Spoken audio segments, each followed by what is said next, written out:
أعوذ بالله من الشيطان الرجيم. بسم الله الرحمن الرحيم. سبح لله ما في السماوات وما في الأرض وهو العزيز الحكيم. يا أيها الذين آمنوا لم تقولون ما لا تفعلون كبر مقتا عند الله أن تقولوا ما لا تفعلون. إن الله يحب الذين يقاتلون في سبيله صفا كأنهم بنيان مرصوص. وإذ قال موسى لقومه يا قوم لم تؤذونني وقد تعلمون أني رسول الله إليكم فلما زاغوا أزاغ الله قلوبهم والله لا يهدي القوم الفاسقين. وإذ قال عيسى ابن مريم يا بني إسرائيل إني رسول الله إليكم مصدقا لما بين يدي من التوراة ومبشرا برسول يأتي من بعد اسمه أحمد. فلما جاءهم بالبينات قالوا هذا سحر مبين.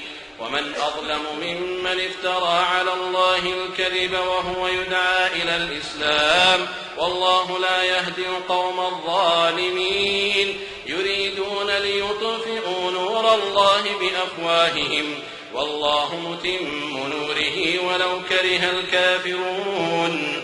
هو الذي أرسل رسوله بالهدى ودين الحق ليظهره على الدين كله ولو كره المشركون.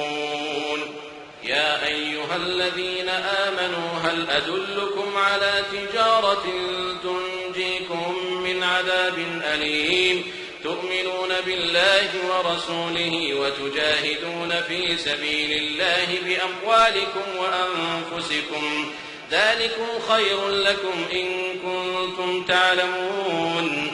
يغفر لكم ذنوبكم ويدخلكم جنات تجري من تحتها الأنهار ومساكن طيبة في جنات عدن ذلك الفوز العظيم. وأخرى تحبونها نصر من الله وفتح قريب وبشر المؤمنين.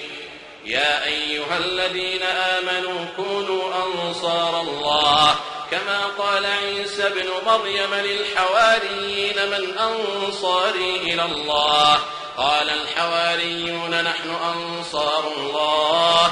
فآمنت طائفة من بني إسرائيل وكفرت طائفة فأيدنا الذين آمنوا على عدوهم فأصبحوا ظاهرين.